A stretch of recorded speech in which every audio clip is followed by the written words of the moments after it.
Hey guys, this is Blind Tech.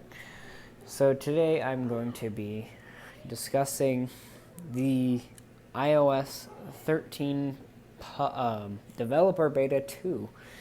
I got that by going to beta.apple.com, and they're now releasing that to the public. I don't know why they're releasing the developer beta, but that is beyond me. Came in at about 3.5 gigabytes. It took about an hour for me to download on my phone. It was actually pretty cool though. Very odd, however, like when I first started my phone after installing iOS 13,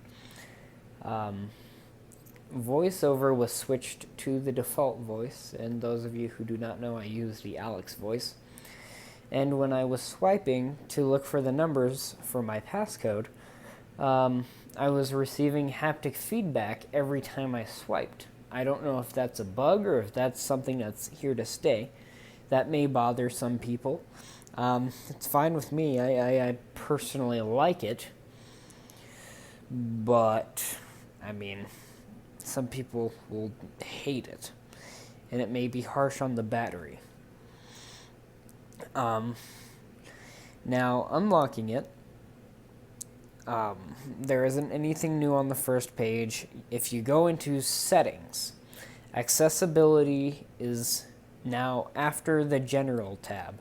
It's not in the general settings, but it's in its own little setting. It's pretty cool. There are no new VoiceOver voices and no new changes in the VoiceOver settings. Now let's go deeper into settings. Now, if you go into General, there's a new tab called Font, and all your fonts will show up there. Every font that you install. When you go into screen time, at the very top it shows, on average, for all of the devices, it shows an average of the time spent on devices. Like mine was 3 hours, and that's an average. I think I spend a little bit more than 3 hours on my devices, but that's counting my iPads and my iPod and everything. So I wouldn't know. By the way, this update is compatible with the iPhone SE and above, and it is not compatible with the iPod Touch 6th generation, only the rip-off 7th generation. So, the next part of iOS that I like is Messages. In Messages, it is now similar to WhatsApp, where you just tap on More, and then you add your photo, your profile name, everything. It's pretty cool. I like it. I can't do it because there are like multiple devices or something on my Apple ID. I was going too fast to look at it. I was just trying to get a quick overview. I will tell you guys. I will tell you guys everything in more detail once I get more experience with the software. So there is more haptic feedback everywhere when you swipe up pages. It gives like a stronger vibration. However, when you get a text message, the vibration is the same. So it's very odd. Battery has not changed, thankfully. I hate when they mess with it because then I have to get used to it, and a whole other system. For the phone, you guys are tired. I know all of you guys are tired of those stupid spam calls when you get them every day, once or twice or possibly more every day. Go into the phone application and I can't remember what it's called. I think it's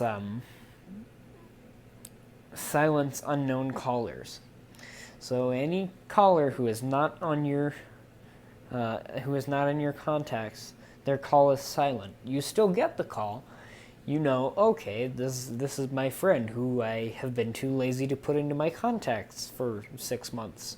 Or, oh, this is a scammer trying to scam me out of my money. So it makes life a lot easier and much less frustrating. Now for I'm just trying to think of new features here.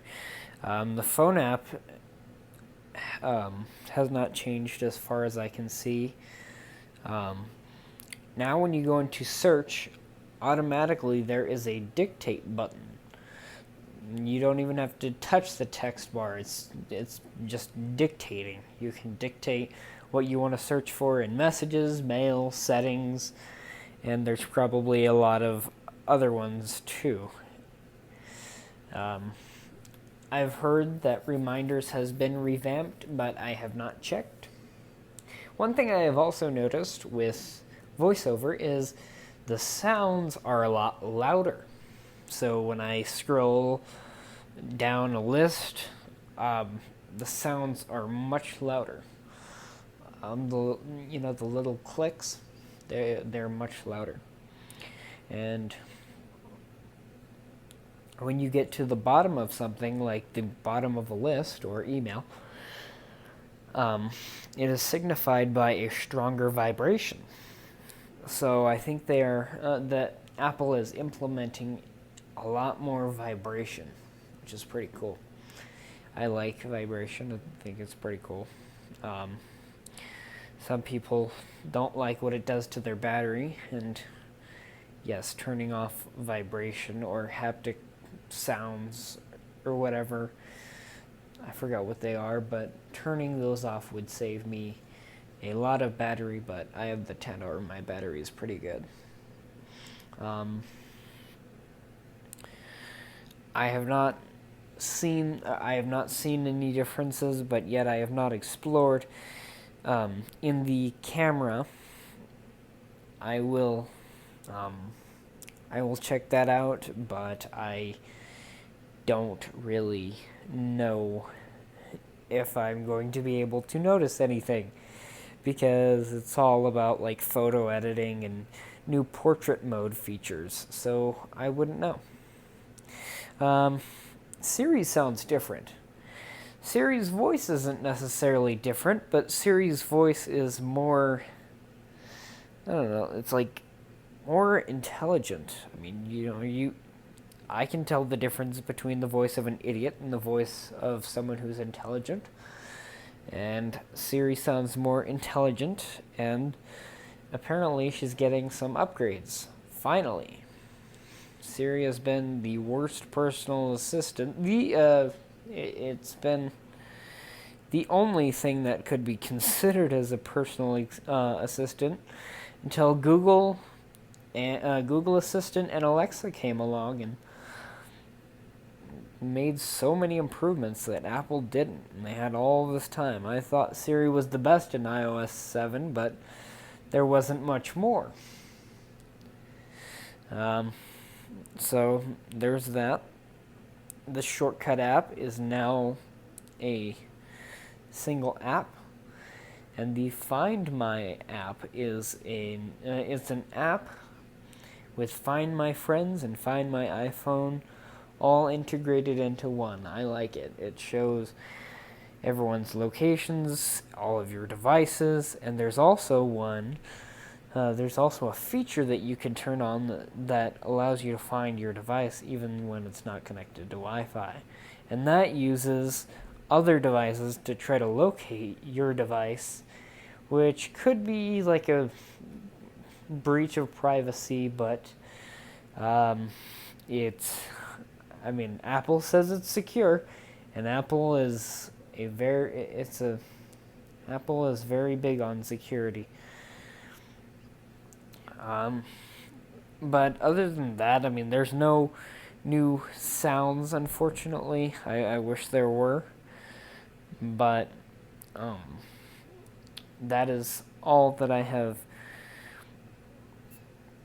That is all that I have seen so far in my 15 minutes of playing with it.